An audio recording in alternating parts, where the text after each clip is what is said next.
yonna gye musinzira okubeera nga te mugoberera nyongera okubeera nga te mbabuuzako bamita Fahad Pro UG era nga mwapya bakatugattako mubale nnyo bulala ddala okubeera nga te mutwegasseeko wonna no tubeera n'amawulire nga bagatambula mu ggwanga Uganda ne buli ggwanga yonna era nga gwe kyolina okubeera nga okola kiri kimu tuula butuuzi wonna w'otudde teweerabira kubeera nga te osubscribinga ka notification bell ako waliwo bampeereza information nga bagamba nti tetafuna nnyo notification buli wooteekayo tetufuna notification kakati kyogenda okubeera nga te okola bw'omala subscribinga waliwo akada akali awo akada ako kakooneko kajja kuyita options 3 koona option esookera ddala ya all notifications kino kitegeeza nti ojja kubeera nga tofuna butereevu notification buli we nnaaba ntaddeyo information ekika bwe kiti bintu bingi ebigenda mu maaso mu ggwanga Uganda naye ndowooza muzikirize mbere nga tentandika n'amawulire ag'omukyala Fiona Nyamutoro Eddie Kenzo n'omukyala Rema Namakula waliwo luno olutalo lugenda mu maaso era nga ttiimu Rema Namakula beeguddeko ne ttiimu Fiona Nyamutoro era beeyogeredde ebigambo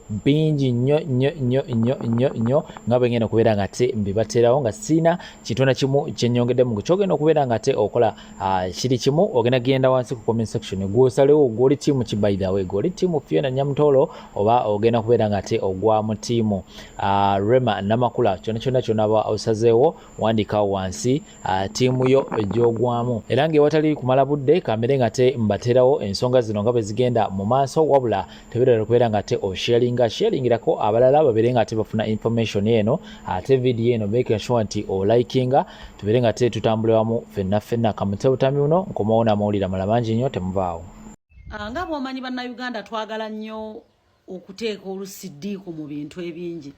Simanyi lwaki abantu balowooza nti Rema yalumwa nnyo oba yalumiddwa nnyo okubanga Kenzo afuna omukazi.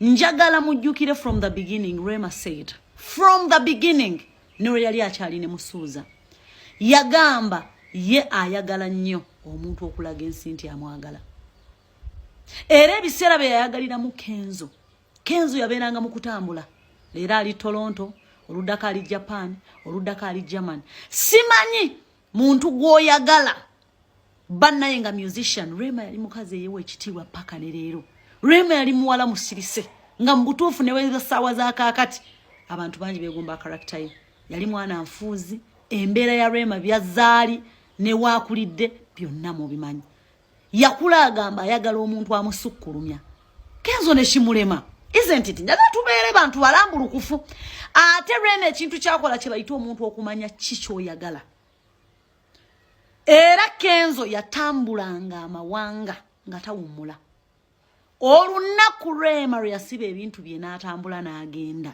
n'ava mu maka ga musuuza yalekeraawo okufuna konsati ezeewala kitegeeza ye ng'omuntu Kenzo kirabika ali si mumativu ne Rema and which is okay kubanga abantu bangi mufumbirwa abantu ne mulemagana era n'afuna omusajja gwayagadde ng'abakazi b'otumanyi cause ebintu by'okuwaana omusajja ng'akwagala baganda bange ku bakazi ogwo mulimu gwaffe naye ku basajja si mulimu nnyo kubanga omusajja omulanga atandise okuwaana omukazi ennyo ng'akola ebintu by'ekikyala bwe bityo kitegeeza alina gwalumya nze kyenkakasa nti Rema kye yafuuka Kenzo yali takisuubira nti asobola okwagala omusajja nga bwe yali amwagala kubanga kyemmanyi Rema yazinirako ku ntoli za Kenzo kyataalaba omanyi abasajja bano omala kufiirwa n'oyiga era tolaba Kenzo ng'ali ku media Nyamutoro is my wife abyogera mu buli walaga akimanyi kati kyo kitegeeza omuntu okukwagala nga tomuddiza mukwano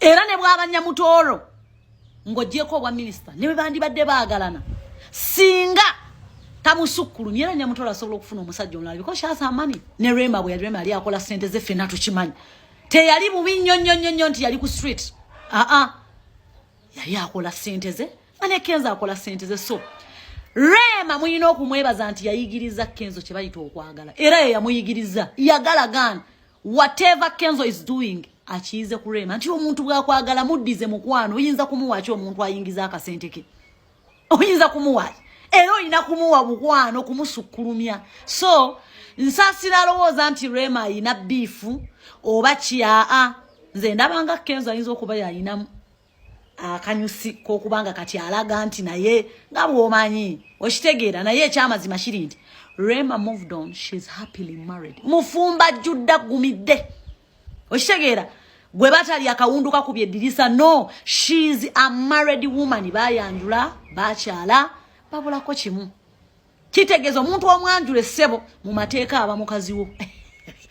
Kakati si mu mutima mubi tuleme kukisussa kuteekawo mbeera. Rema moved on nazaala n'omwana okitegeera. So Rema yali anoonya muntu oyo agamba nti oli mukyala wange. Naye gwe n'obeera ku bivulungu era omuntu omwegaana.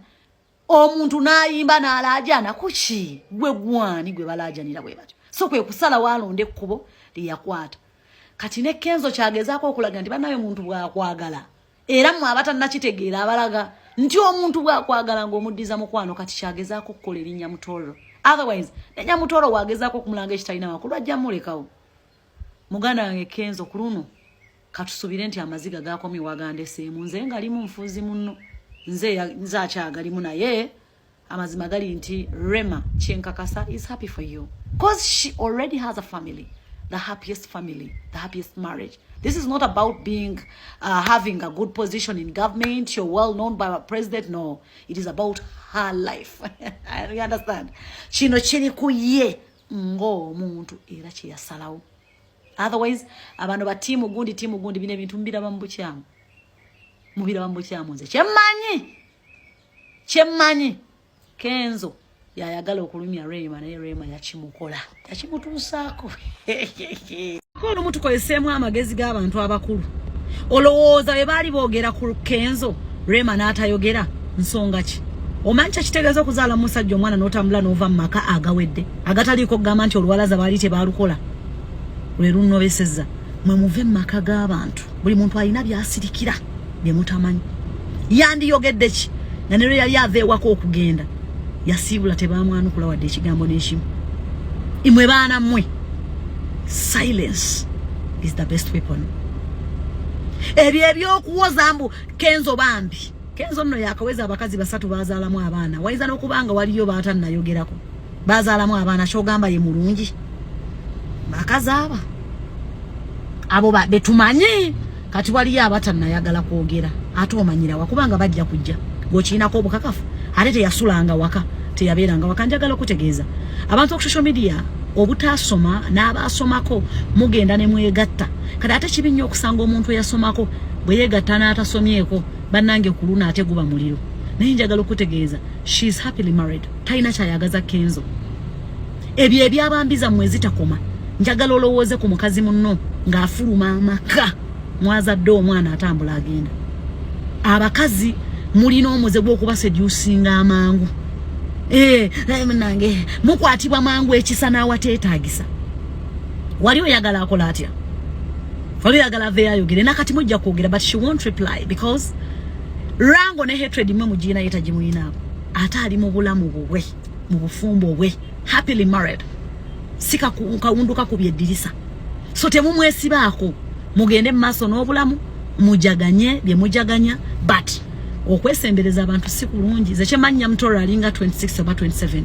Lumu alijulira ekyamuletera okuyingiza abantu mu bulamu bwe nga abatwala mu makaage. Alishigamba ensi gwa abantu si balungi. They seem to be happy because of you but they are not. Bayina entalo ze balwana mwana mwine entalo ze muli mu kulwana social media. Naye gwe muzirwana naye. Essaawa zino Kyenkakasa nti amaze okujulira bba. Rema tagenda kukwata bulamu bwe. Abuteke ku social media atandika okwogera ku musajja gwe yazaalamu omwana. No, yakuzibwa Halima namakula mama mulamba. She can't do that. So emba mulize nti ave ya responding alekane morokuba awulire ebbuba lyashinga ali maka ga musajja gye yali anoonya okumwagala okumusukulumya nti mukazi gyatudde. Mind you, she's so happy. Era musanyufu n'okubanga musuuza yafunye omukazi. Tolabanga yamayigiriza naye bakwata omukazi. Kati amanya alina okwogerera Nyamusuuza. Alina okwogera Nyamutoro, Nyamusuuza, Nyamutoro paka. Naye bw'abadde tannabeera minisita abadde tannamwogerera. A pure red flag. Otherwise, funa empekuumire omuze omutwe. Bw'oba olaba vidiyo eno, oba oli mulokole, oba oli mukatuliki, oba oli musiraamu, njagala osabire Muhammad Ssejjirinya. Ebintu bya Muhammad Ssejjirinya bibi nnyo. Ne parliament yennyini tekyamuweereza kasente. omuntu abeeredde Muhammad Ssegirinya be bantu ba People Power, President waffe Bobi Wine n'abantu b'omu diaspora. Naye ekikwewuunya, omwami gwe yali naye mu kkomera n'afuluma n'ekkomera tewali gye baategeera engeri gye baafulumamu ekkomera mu kooti awo nga mpuuga ya biribu. Omwami eyawa Ssegirinya obutwa Allan Ssewanyana olunaku lw'eggulu, ye ne Katikkiro Mayiga n'empuuga Dr. Hilderman nono Kazibwe Bashir ne Mufti Mubajje baamitinze Muhoozi Kanyerugaba ne babawo obuwumbi 4.5. Babawadde obuwumbi 4.5. Mpuuga Katikkiro Mayiga, Allan Ssewanyana, Mufti Mubajje, Kazibwe Bashir mwamitinze Muhoozi Kanyerugaba n'abawo obuwumbi 4.5.